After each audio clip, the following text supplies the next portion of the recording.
Good morning, everyone. Welcome into Mornings with Loretta. So the use of technology is so vital for small businesses to grow and compete with larger companies and to effectively serve their customers daily. We all use technology, but are we really using technology correctly? So the U.S. Chamber of Commerce has released a new report. I love their reports on the impact of technology on small businesses. And joining us to talk about those findings is Jordan Crenshaw. He is the Senior Vice President of the Chamber's Technology Engagement Center. Welcome, Jordan.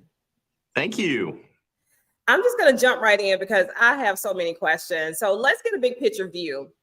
How are small businesses really utilizing the latest technology, including, the elephant in the room is AI. So what are we doing? Are we doing enough? Are we even keeping up?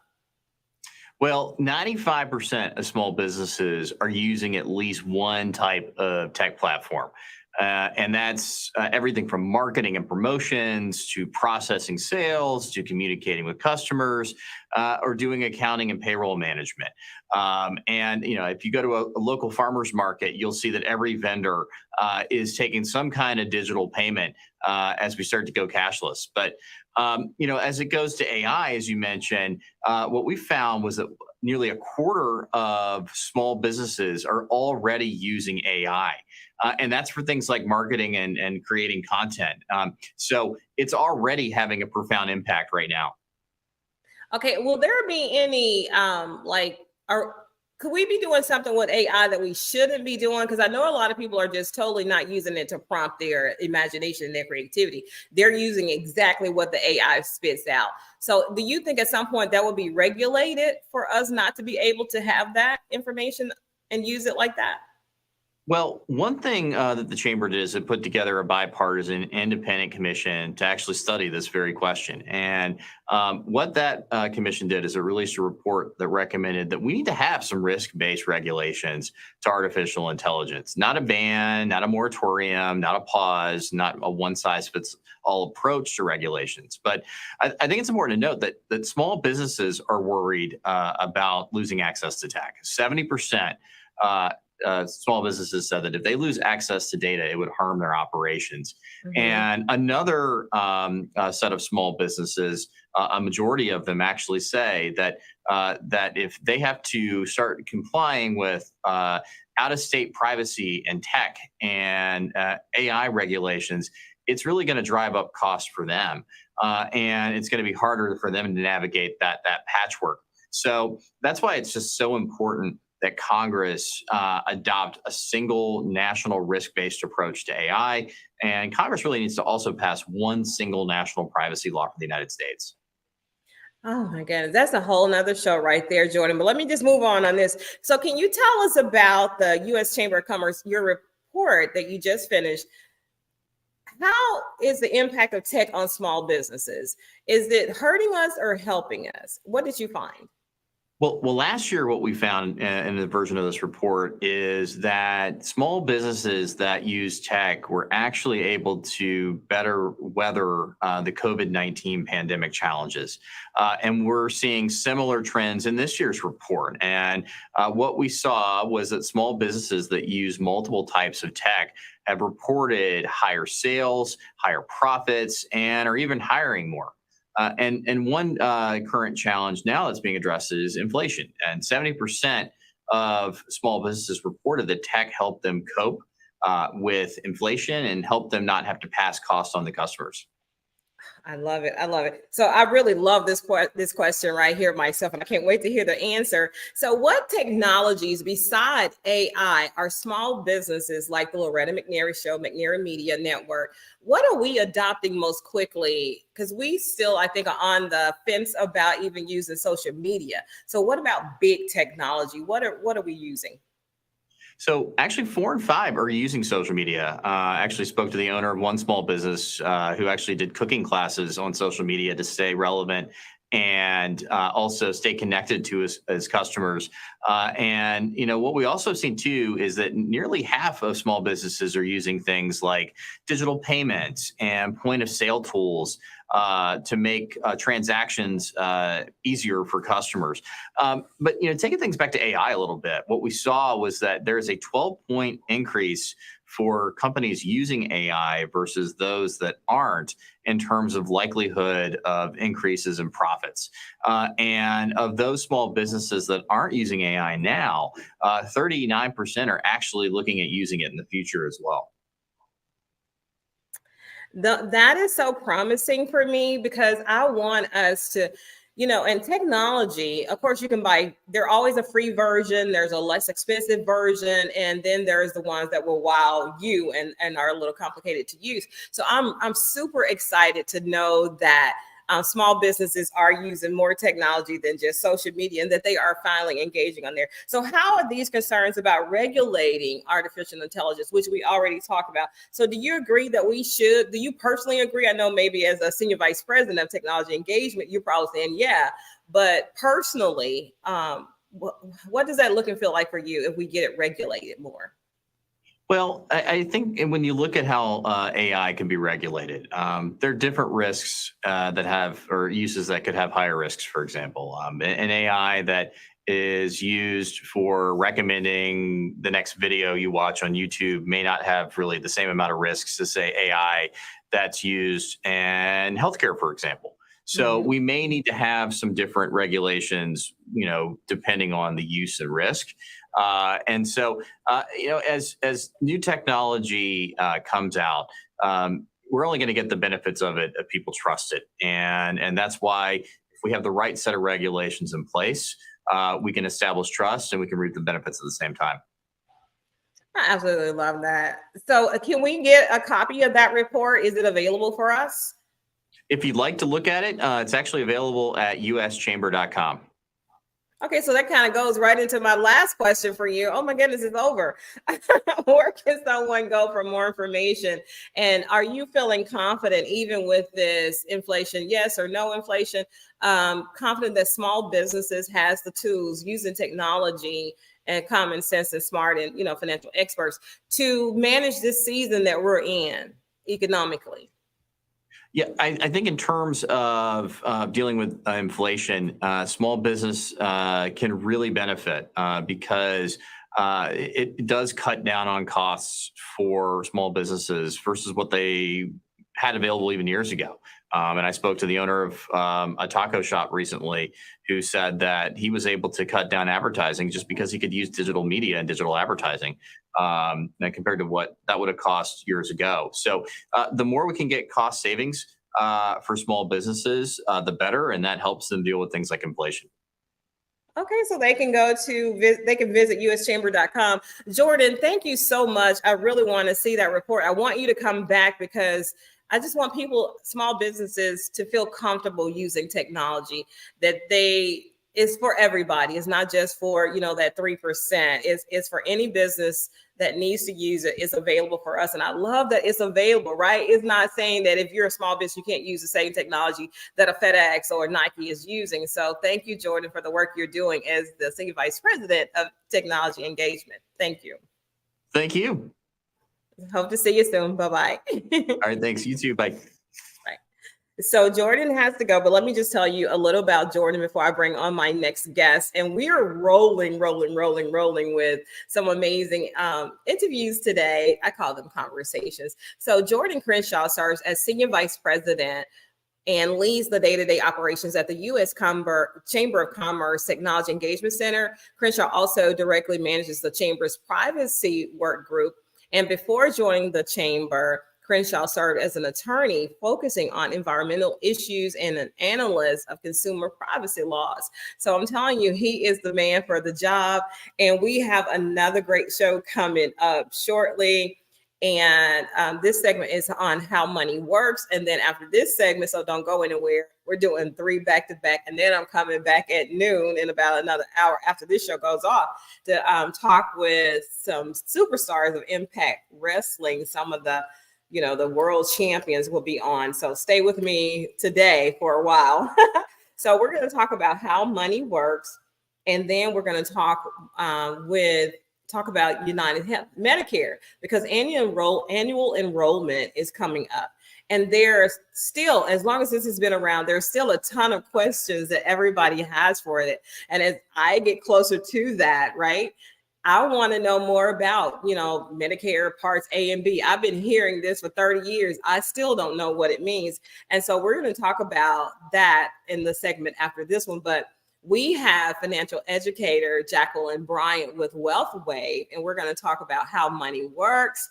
And we're going to give you some resources and connections. So after she goes off, you can continue this conversation with her. I'll tell you how to find her, and you can do some more research, because let me tell you, honey, when you know how money works, money will work for you. Everybody, welcome to Mornings with Loretta for the first time, Jacqueline Bryant. Hi, Jacqueline. Hello, Loretta. I am so happy, and I feel honored to be here. This is a great opportunity for me, and I'm so pleased to have an opportunity to speak to your listeners. As you indicated, my name is Jacqueline Bryant, and I'm a financial educator. I work with a company called Wealthwave, and we're the money that teaches people how money works. One of our main concerns right now is financial illiteracy. Financial illiteracy is a national, a global pandemic right now. It's the number one economic crisis in the world. Statistics tell us that 70% of the global population is considered financially illiterate. Our goal at Wealthwave is to take that trajectory in a different direction, and to create a population of financially literate people. That way, we change the way we think about things. You change your literacy, and you change your life by Right. increasing your financial literacy. The small things that happen in your life, instead of becoming obstacles, they sometimes just become stories that you want to share with your grandkids later on in years. Absolutely. So with that one, I have a question, because I know I'm very curious how this happens, and more of this needs to happen.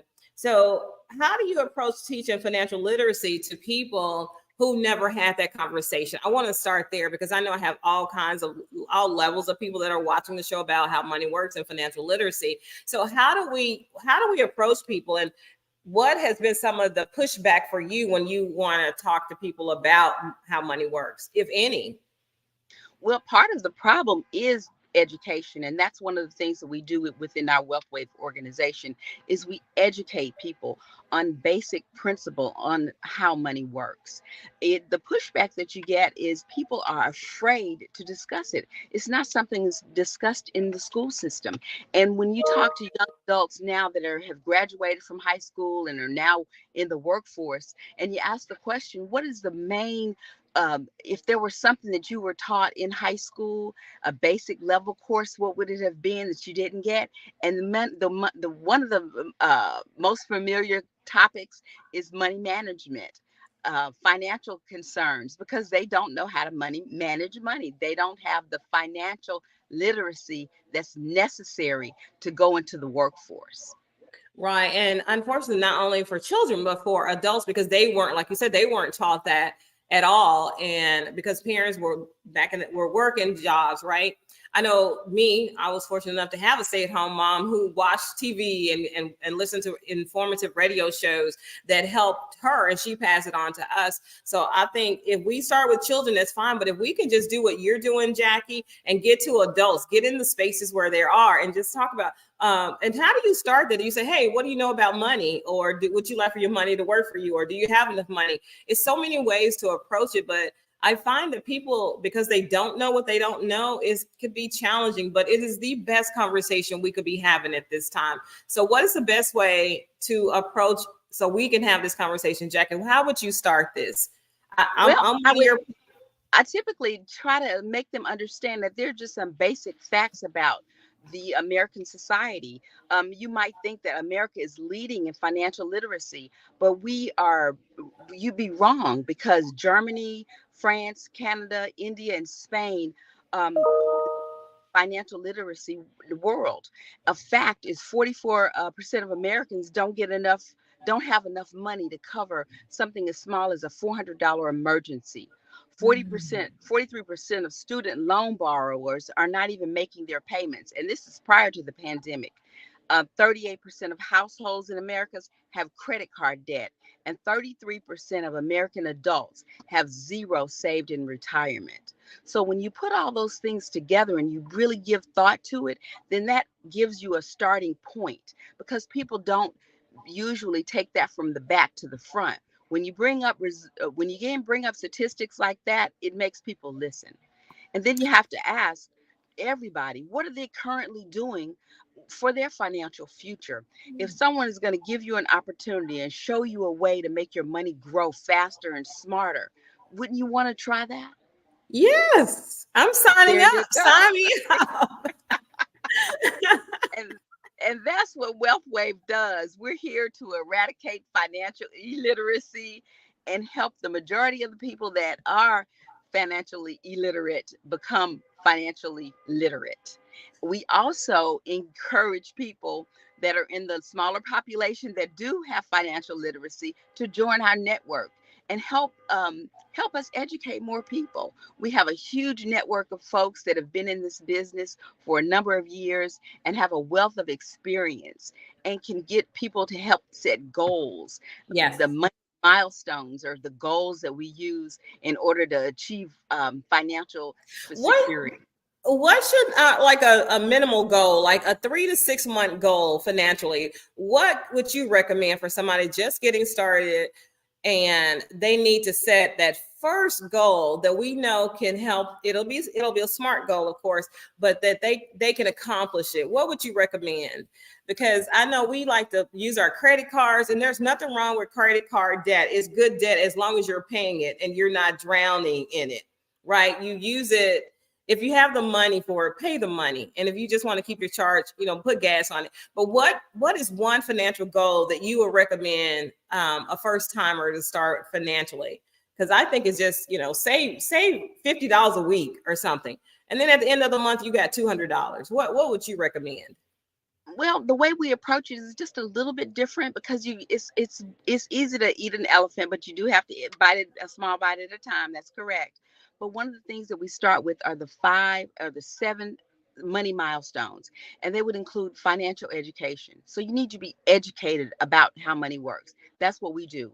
The second thing we would do is to get proper protection, and basic proper protection for your income. That's the thing that protects your family, and that's life insurance. It's a principle. It needs to be done.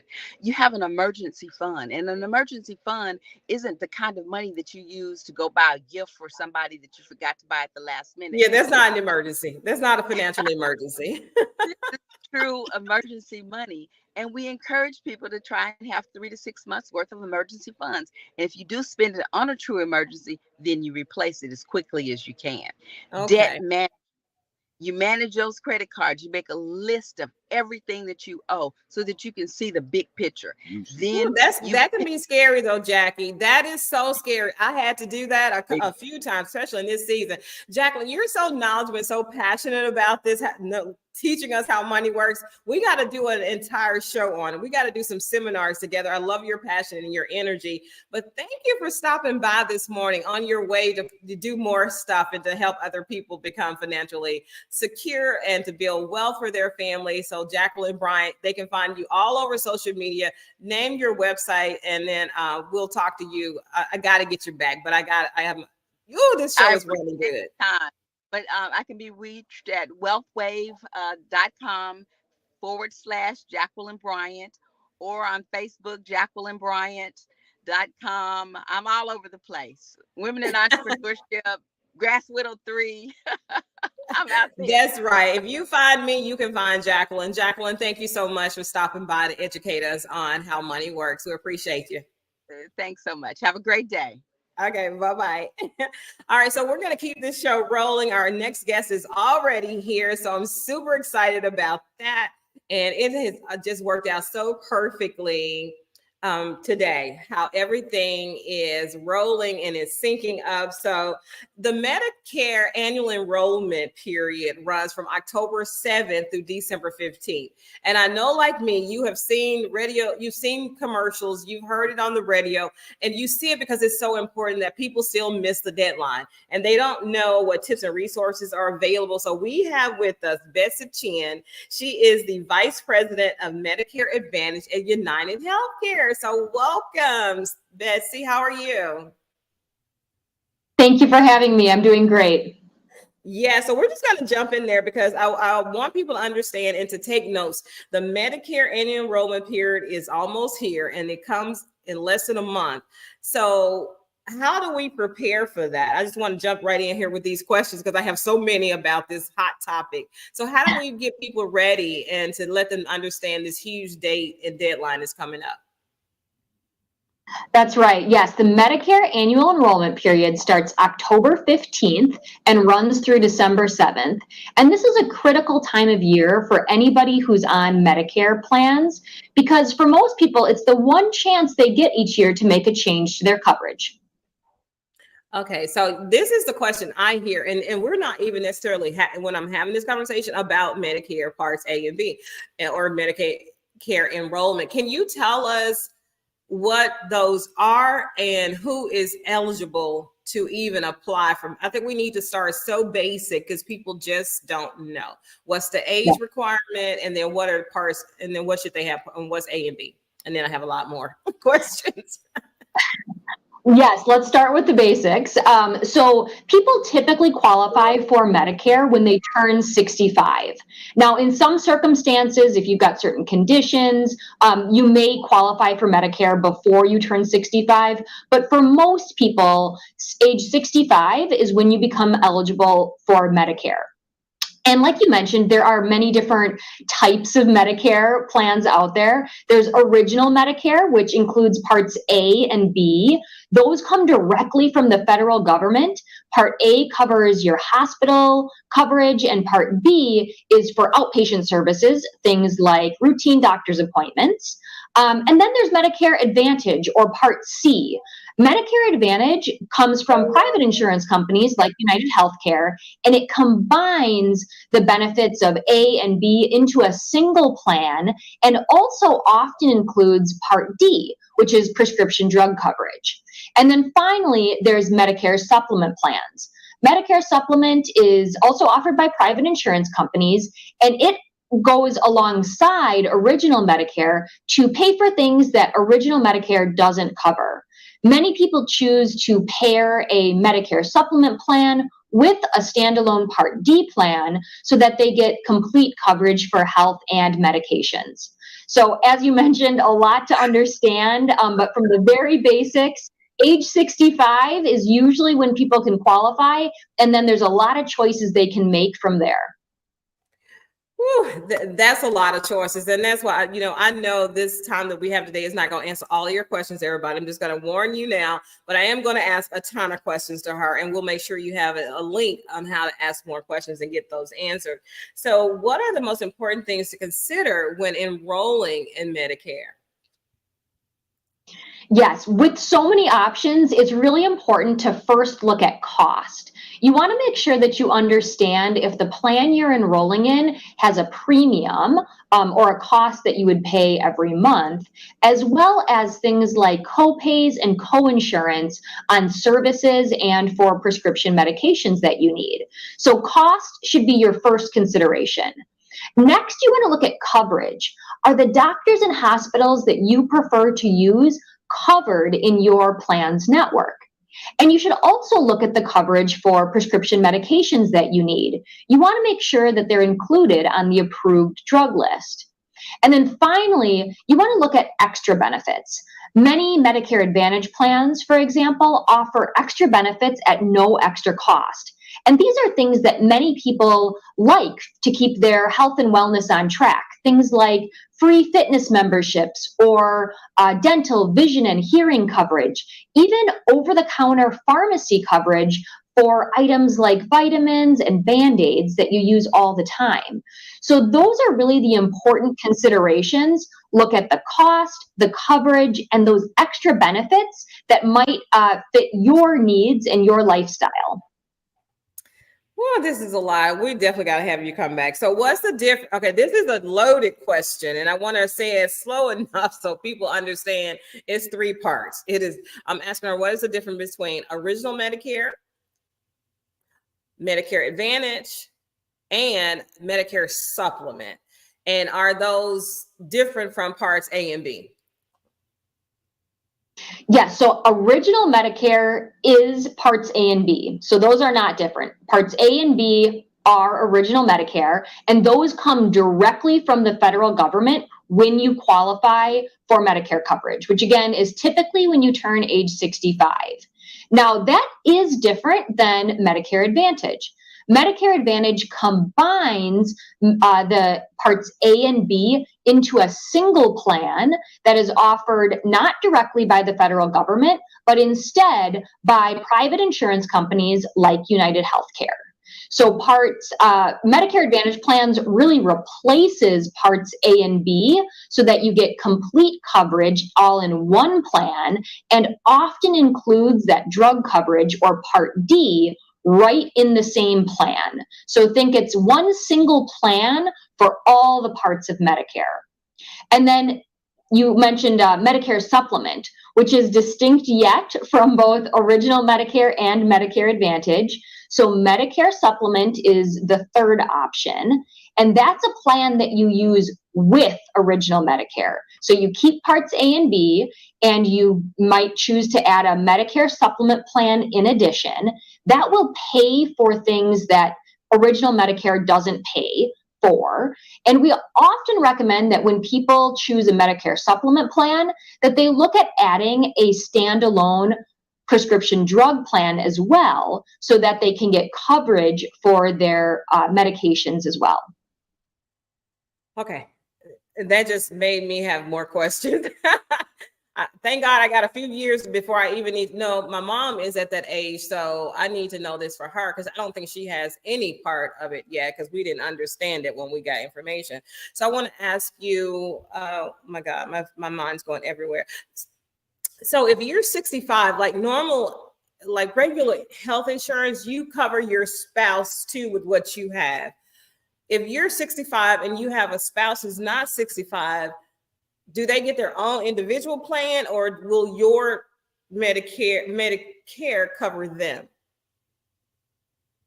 Medicare will not cover, will only cover the individual who qualifies for it. So it is different than what you were describing in like commercial insurance.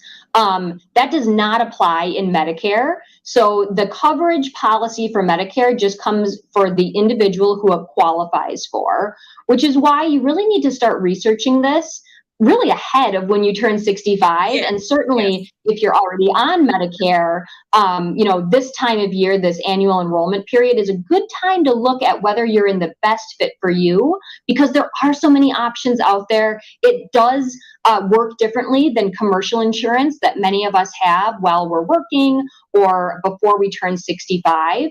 But Medicare Advantage and Medicare, original Medicare, Medicare Supplement, they all are for just the individual who qualifies. Okay, that's a great point. And I have two more, one small one and then one big one. Okay. So if you are 65 and over and you're not working, maybe you have disability or retirement, do you need commercial insurance to get Medicare, or can you just have Medicare? Is that enough to cover somebody?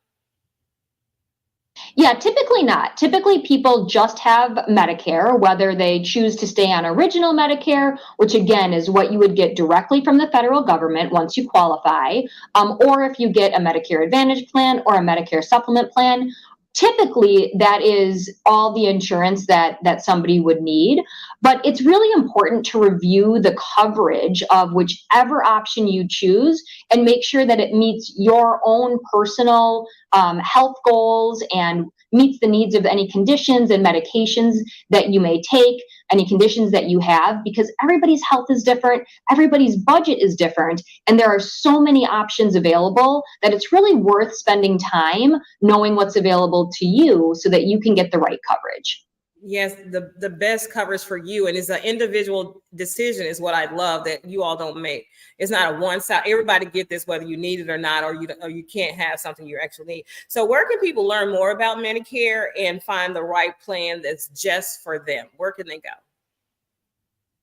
We recommend starting at medicareeducation.com.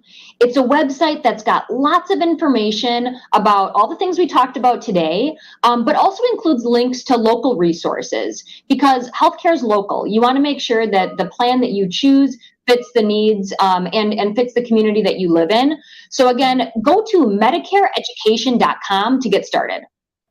Okay, thank you so much. You've helped me, and now I can sit down and have a more informed conversation about Medicare with my mom and other people who are 65, because I have friends who are 65 too. I want to make sure that they're covered. Betsy, thank you so much for coming and joining us on Mornings with Loretta. We hope you'll come again. Thank you so much. All right, bye-bye. So let me tell you about Betsy Chan. She is United Healthcare's Vice President of Medicare Advantage Product and Experience. United Healthcare Medicare and Retirement is the largest business dedicated to serving the health and well-being and the needs of seniors, yes, and other Medicare beneficiaries. So I'm glad that she stopped by, and I promise I will have more conversations about this Medicare original supplement advantage because open enrollment is coming soon, and that's the only time a year, unless you have a life occurrence that is covered, that you can make and you can join then. But normally, under normal conditions and circumstances, annual enrollment October through December is the only time you can sign up or change your Medicare benefits. So if you're 65 years or older, or if you just have questions, because if you're 60 or 55, you want to know what's available so you can make the right informed decision for the coverage that you will need when you're 65 and over. And if your parents are of the age of 65 and over, this is good for you to find out too, so you can help them make the best decision too. So let me recap what we did today, because we did a lot, and we still have another segment coming up in about 45 minutes. So we talked with Jordan Crenshaw, the Senior Vice President at the U.S. Chamber of Commerce. He's over Technology Engagement Center that they have. We talked about the report and whether small businesses are using and benefiting from technologies. And then we talked to Jacqueline Bryant. She's a financial educator with Wealthwave. We talked about setting financial goals. We talked about that big, huge gap that we need to close when it comes to financial literacy with Americans and other countries, how we compare, and still with the people of color community, we need more financial literacy opportunities to learn and to grow, because in the world in general, there are 5 billion people who are not financially literate. And let me tell you, honey, it's easy to close that gap. You just need to have that right conversation. And then our third segment was with Betsy Chan, the Senior Vice President of United Healthcare Medicare Advantage. She just really came in here and shared that information, right? Made us savvy enough to make some right decisions and to know we need to do more research. So I'm going to take a break, and then I'll be right back with my next segment, which is the first of its kind, is sports. And that's all I'm going to tell you. And it involves women, right? You're not going to want to miss that. So until the next time, honey bunnies, think positive, dream big dreams, help someone along the way, and we will see you soon. Bye-bye, everybody. Your life lives today, have your troubles away, maybe learn another way.